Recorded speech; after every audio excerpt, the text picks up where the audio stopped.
तर मित्रांनो, आज आपण बघणार आहे इनव्हर्स ऑफ मॅट्रिक्स. तर इनव्हर्स म्हणजे काय असतं?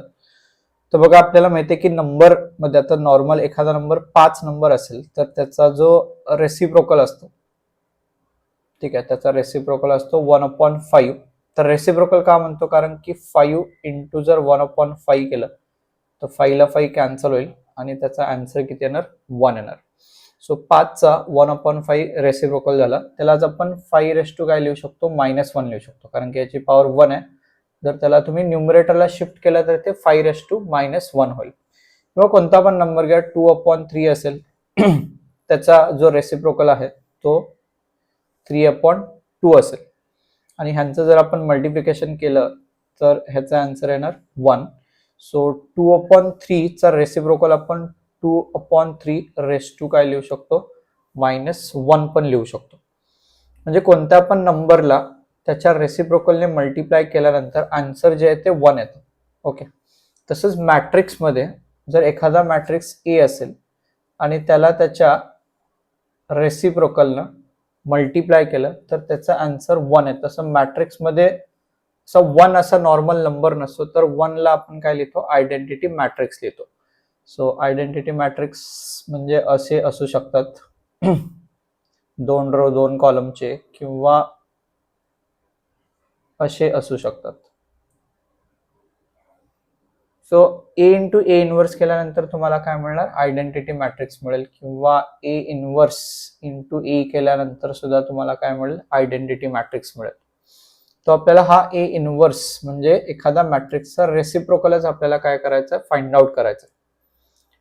आणखी जसा एखाद्या नंबरचा रेसिप्रोकल जो असतो तो युनिक असतो. युनिकचा अर्थ म्हणजे 5 चा रेसिप्रोकल 1/5 आहे, दुसरा कोण नाहीये. म्हणजे 1/4 किंवा 1/7 ह्याला आपण 5 चा रेसिप्रोकल नाही म्हणत. सो 5 चा रेसिप्रोकल काय? 1/5 हा एकच रेसिप्रोकल आहे त्याचा, म्हणजे 5 चा एक युनिक रेसिप्रोकल आहे. तसा कोणत्या पण मॅट्रिक्सचा एक असो युनिकच इनव्हर्स असतो, त्याचा दुसरा कुठलाही इनव्हर्स नसतो. त्याचा काय असतो? एकच काय असतो? इनव्हर्स असतो. तर इनव्हर्स जे आहेत ते फाइंड आउट करण्याचे 2 मेथड आहेत. एक तुम्ही ट्रान्सफॉर्मेशन मेथड वापरू शकता. आता ही जी ट्रान्सफॉर्मेशन मेथड आहे ही मी अगोदर एका व्हिडिओमध्ये नीट एक्सप्लेन केले, अगोदर हा व्हिडिओ तुम्ही बघू शकता.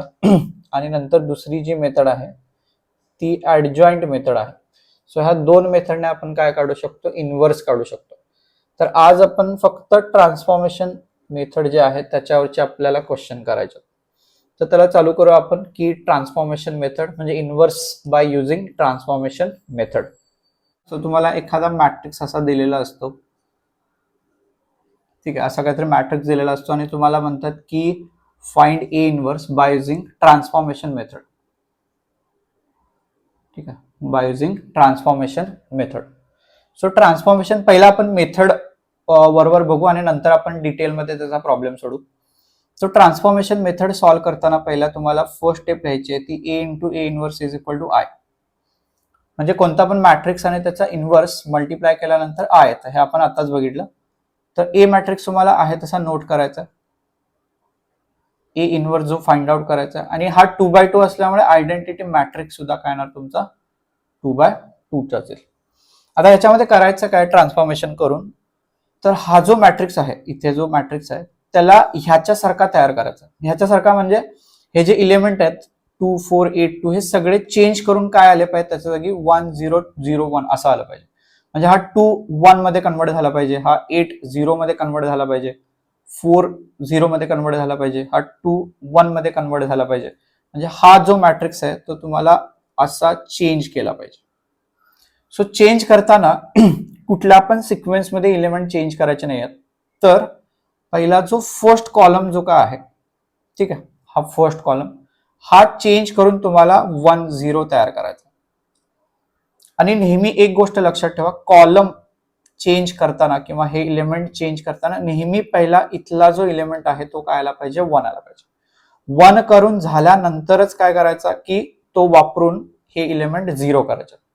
सो फर्स्ट कॉलम म्हणजे फॉर एक्झाम्पल तुम्ही काहीतरी ऑपरेशन केलेत आणि इथे तुम्हाला 1 0 मिळालं आणि इथे हे चेंज झाले काहीतरी आणि 3 4 असं काहीतरी झालं. ओके, तर हा चेंज झाल्यानंतर इथे जसे तुम्ही चेंजेस करतात ते सेम चेंज ह्या साईडला पण होतील. प्रॉब्लेम मध्ये इन डिटेल आणखी कळेल, मी फक्त वरवर प्रोसेस सांगतोय. आता बघा की सेकंड कॉलम, फर्स्ट कॉलम तयार झाला, नंतर सेकंड कॉलम फॉर्म करताना पहिला इथे तुम्हाला काय केला पाहिजे, 1 केला पाहिजे, म्हणजे 4 ला कन्वर्ट करून 1 केला पाहिजे. आणि हा 1 झाल्यानंतर मग 3 ला कन्वर्ट करायचा आहे, म्हणजे हा एलिमेंट काय होईल तुमचा 0. आणि हा काय तयार होईल तुमचा आयडेंटिटी मॅट्रिक्स. आणि इथे मग जो काय चेंज होऊन एक हा पण चेंज होत जाणार, जसा हा चेंज झाला तसा हा मॅट्रिक्स पण चेंज होत जाईल. आणि इथे तुम्हाला फॉर एक्झाम्पल मी देतो 6 4 1 2, ठीक आहे, असं काहीतरी तुम्हाला आन्सर भेटलं. तर हा जो मॅट्रिक्स आहे हा तुमचा काय असणार, ए इनव्हर्स असेल. चला तर हा प्रॉब्लेम बघू आपण. एक मॅट्रिक्स दिलाय ए 2 -3 -1 2. स्लो मी जातो, ठीक आहे, पूर्ण व्यवस्थित एक्झाम्पल जे आहे ए इनवर्स ते एक्सप्लेन करतो. एकच एक्झाम्पल तुम्ही व्यवस्थित समजून घ्या, तुम्ही बाकीचे आरामात सगळे सॉल्व्ह करू शकता. कारण की एक्झाम मध्ये तुम्हाला नंबर हे कुठले पण येऊ शकतात, पण प्रोसेस जी आहे ती तीच राहील. सो पहिले मगाशीच असं सांगितलं, A into A inverse is equal to तुम्हाला आय नोट करायचं आहे. सो ए मॅट्रिक्स जो आहे तो आहे तसा लिहायचा आहे तुम्हाला. आणि आयडेंटिटी मॅट्रिक्स 1 0 0 1. ओके, तर आता बघा की मगाशी जसं म्हटलं की तुम्हाला फर्स्ट कॉलम जो आहे तो चेंज करायचा, म्हणजे हे दोघे चेंज करून तुम्हाला ह्याच्या जागी काय आणायचं, 1 आणि 0 आणायचं. म्हणजे पहिला नेहमी 1च करून घ्यायचा आहे इलेमेंटला, म्हणजे ह्या 2 ला चेंज करून काय करून घ्यायचा तुम्हाला, 1 करून घ्यायचा. हा 1 कसा होईल, तो 1 करण्यासाठी ह्याचा यूज करायचा. ओके, तर बघा की 2 आणि -1 ह्यांचं जर मी ऍडिशन केलं, ठीक आहे, 2 आणि -1 यांचं ऍडिशन केलं तर किती येणार, 1 येणार. म्हणून हा बघा की फर्स्ट रो मध्ये R1 मध्ये आणि हा सेकंड रो मध्ये R2 मध्ये. म्हणून मी R1 म्हणजे हा जो रो आहे हे चेंज करणार, तर हा चेंज होणार R1 प्लस R2. आता बघा हे ऍड करून काय होईल, 2 आणि -1 ऍड केले 1 झाला, -3 आणि 2 ऍड केलं -1 झाला. ठीक आहे, फक्त बघा R1 चेंज होणार, त्यामुळे R2 आहे तसं राहील. Okay, A inverse. इथे पण बघा सेम ऑपरेशन जो मी या साईडला केलं ते सेम ऑपरेशन इथे करायचं. आता 1 + 0 1 होईल, 0 + 1 1 होणार, 0 1, म्हणजे R1 + R2. म्हणजे आपण हे दोघे काय केले, सगळे ऍड केले. बघा कॉलम तयार करण्यासाठी पहिला म्हटलं इथे 1 करायचा आणि मग हा 0 करायचा, म्हणजे तुम्हाला फर्स्ट कॉलम 1 0, बरोबर. तर हा 0 करण्यासाठी परत काय करायला लागेल बघा, -1 मध्ये जर मी हा 1 ऍड केला तर हा -1 + 1 काय होऊ शकतो, 0 होऊ शकतो. म्हणून परत हा चेंज करायचा आहे. हा जो आहे तो सेकंड रो मध्ये आहे, म्हणून R2 चेंज होणार. R2 चेंज होईल, R2 + R1. आता बघा -1 + 1 केलं तर 0, 2 - 1 केलं तर 1, फक्त R2 चेंज झाला त्यामुळे R1 आहे तसा. इथे पण R2 चेंज होईल, 1 + 0 1, 1 + 1 2, R1 ॲज इट इज. आता बघा फर्स्ट कॉलम कंप्लीट झाला, 1 आणि 0. इथे चेंजेस केल्यामुळे तुमचा इथला हा जो मॅट्रिक्स होता हा सुद्धा काय होत चाललाय, चेंज होत चाललाय. फर्स्ट कॉलम कंप्लीट झाला 1 0. तर आता आपल्याला सेकंड कॉलम कंप्लीट करायचा आहे, 0 1 करायचं, म्हणजे ह्या दोघांना आपल्याला चेंज करून काय करायचं आहे, 0 आणि 1. तर बघा ऑलरेडी 1 आपल्याला भेटला, ठीक आहे, ऑलरेडी 1 भेटला, म्हणजे फक्त आता ह्याला 0 करायचं. हा 0 कसा होईल, हे जर दोघे आपण ऍड केले 1 आणि -1 ह्यांचं ऍडिशन किती येणार, 0 येणार. म्हणून आपण परत ऑपरेशन करू, R1 चेंजेस टू, कारण की हा चेंज करायचा, हा फर्स्ट रो मध्ये आहे म्हणून R1 चेंज होणार. So R1 changes to R1 + R2. तुम्ही व्हिडिओ पॉज करून हवं तर स्वतः ट्राय करू शकता. बघा 1 + 0 1, -1 + 1 0 झालं. आणि हे आहे तसंच, कारण की फक्त आपण R1च चेंज केलं. आणि या साईडला सुद्धा तेच सेम ऑपरेशन होणार, 1 + 1 केलं तर 2 येईल, 1 + 2 केलं तर 3 येणार, फक्त R1 चेंज झाले, R2 1 2. आता बघा इथे एक आयडेंटिटी मॅट्रिक्स झाला. आयडेंटिटी मॅट्रिक्सने कोणत्याही मॅट्रिक्सला मल्टिप्लाय केलं तर काही फरक पडत नाही, त्यामुळे इथे फक्त ए इनव्हर्सच राहील. आणि हे जे काय भेटलंय तुम्हाला तर हा असेल तुमचा ए इनवर्स. ओके, होप थोडं तुम्हाला कळालं असेल. ह्याच्यासाठी प्रॅक्टिस लागेल आणि पण तुम्ही सिक्वेन्स लक्षात ठेवा. हे पहिला कम्प्लीट करायचं 1 0, नंतर 1 आणि 0 असं कम्प्लीट करायचं. आणखी एक सम सॉल्व्ह करू आपण, म्हणजे तुम्हाला आणखी जास्त थोडं कळेल.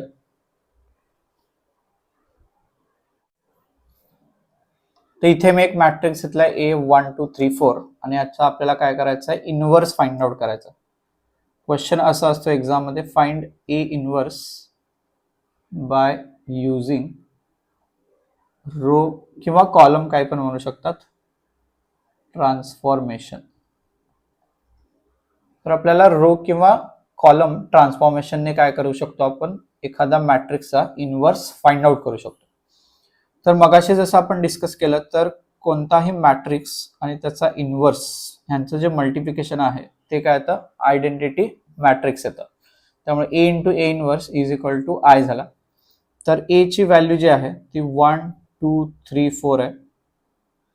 A इनवर्स फाइंड आउट करायचं. Identity matrix 1 0 0 1. हा मॅट्रिक्स 2x2 असल्यामुळे ह्याचा इनवर्स जो आहे तो सुद्धा काय तुमचा 2x2 चाच येईल. आणि इथे आयडेंटिटी मॅट्रिक्स जो आहे तो काय घ्यायचा तुम्हाला 2x2 चाच घ्यायचा. आता ह्याच्यामध्ये करायचं काय बघा, रो ट्रान्सफॉर्मेशन करून हा जो मॅट्रिक्स आहे तो तुम्हाला आयडेंटिटी मॅट्रिक्स मध्ये कन्वर्ट करायचा आहे. म्हणजे ह्याला तुम्हाला ह्या फॉर्मॅटमध्ये कन्वर्ट करायचं आहे आणि त्याच्यासाठी तुम्हाला काय वापरायचं आहे, ट्रान्सफॉर्मेशन वापरायचं. म्हणून म्हटलं, जर ट्रान्सफॉर्मेशन जर तुम्ही किंवा तुम्हाला ट्रान्सफॉर्मेशन म्हणजे काय माहिती नसेल तर तो व्हिडिओ अगोदर बघा, किंवा ह्याच्यामध्ये सुद्धा तुम्हाला कळून जाईल. ओके, तर आपल्याला ह्या मॅट्रिक्सला आयडेंटिटी मॅट्रिक्स मध्ये कन्वर्ट करायचं by using row transformation. Okay, तर नेहमी बघा, हे कन्वर्ट करताना ज्यावेळी तुम्ही रो काय करता, ट्रान्सफॉर्मेशन यूज करता, त्यावेळी तुम्हाला एक एक कॉलम काय करत याच्यात कम्प्लीट करायचे. म्हणजे कॉलम ह्याच्यासारखे झाले पाहिजेत. हा फर्स्ट कॉलम बघा, याचा ऑब्झर्व करा 1 0 आणि ह्याचा सेकंड कॉलम आहे 0 1. सो कॉलम कम्प्लीट करायचा आहे, याचा अर्थ काय की हा इलेमेंट तुमचा पहिला 1 झाला पाहिजे, नंतर हा इलेमेंट काय झाला पाहिजे, 0 झाला पाहिजे. ओके, म्हणजे आपल्याला फर्स्ट कॉलम कम्प्लीट करून घ्यायचा. ह्याला 1 आणायचं आहे आणि ह्याला काय करायचं आहे, तुम्हाला 0 करायचं आहे. ओके, नेहमी पहिला कॉलम मध्ये 1 जो आहे तो कम्प्लीट करायचा, म्हणजे अगोदर नेहमी 1 आणायचा. आता इथे बघा की ऑलरेडी 1 आहे आणि इथे आपल्याला काय करायचं आहे, 0 करायचं आहे. ह्याला काय करायचं आहे, 0. म्हणून आपण ऑपरेशन वापरू R2. हा जो R2 मध्ये आहे म्हणजे सेकंड रो मध्ये आहे आणि हे फर्स्ट रो झालं. सो R2 मधला हा एलिमेंट आपल्याला चेंज करायचा आहे, म्हणून R2 जो आहे तो आपण चेंज करेल R2 -3 टाइम्स R1. बघा, कारण की हा 3 आहे, ह्याला आपण 3 ने मल्टिप्लाय केलं तर हा सुद्धा 3 होईल आणि 3 - 3 केलं तर किती येणार, आन्सर 0 येईल. पण इथे बघा 1 2, फक्त चेंज कोण होणार आहे बघा, R2 चेंज होईल, त्यामुळे इथे 0 झाला. आता बघा, ह्याला आपण 3 ने मल्टिप्लाय केलं त्यामुळे हा 6 झाला, त्यामुळे 4 - 6 होणार आणि त्यामुळे इथे आन्सर किती येईल, -2 येईल. आणि सेम ऑपरेशन तुम्हाला ह्या साईडला पण करायचं. बघा, इथे ऑलरेडी 1 0, कारण की रो फक्त सेकंड रो चेंज होणार आहे. आता बघा ऑपरेशन परत, R2 मध्ये इथे किती आहे, 0 आहे आणि R1 ला आपण 3 ने मल्टिप्लाय केलं, म्हणजे ह्याला 3 ने मल्टिप्लाय केलं म्हणून -3 झाला. सो 0 - 3 म्हणजे इथे -3. नंतर R2 मध्ये बघा इथे 1 आहे आणि ह्याला आपण 3 ने मल्टिप्लाय केलं, त्यामुळे 3 ने मल्टिप्लाय केल्यामुळे हा 0च राहील. सो 1 - 0 म्हणजे किती येईल, 1 येईल. सो बघा, तुमचा फर्स्ट कॉलम कम्प्लीट झाला. Okay, so first column complete झाल्यानंतर आता आपल्याला सेकंड कॉलम कम्प्लीट करायचा. सेकंड कॉलम तुमचा असा तयार झाला पाहिजे 0 1. ओके, सो 0 1 करताना पहिला तुम्हाला तो 1 बनवायचा. ठीक आहे, नेहमी कोण बनवा, पहिले 1. आता इथे -2 आहे, सो 1 बनवताना नेहमी इथे जो काय नंबर असतो त्या नंबरने त्याला डिवाइड करत चला. म्हणजे हा नंबर जो आहे तो R2 मध्ये आहे, त्यामुळे आपण R2 ला चेंज करू. R2 ला आपण काय करू, -2 ने डिवाइड करू. ह्याला काय करू आपण, -2 ने डिवाइड करू. R2 म्हणजे सगळ्या रोला, सेकंड रोला काय होणार, -2 ने डिवाइड होईल.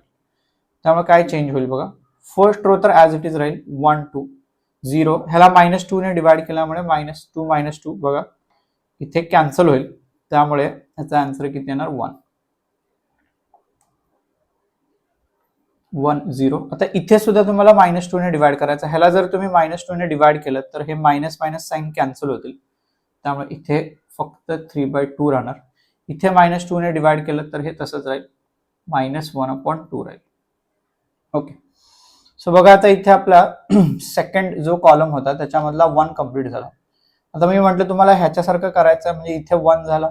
ओके, तर आता फक्त ह्याला काय करायचं, तुम्हाला 0 मध्ये कन्वर्ट करायचं. सो हा जो 2 आहे तो फर्स्ट रो मध्ये आहे, त्यामुळे आपल्याला फर्स्ट रो चेंज केला पाहिजे.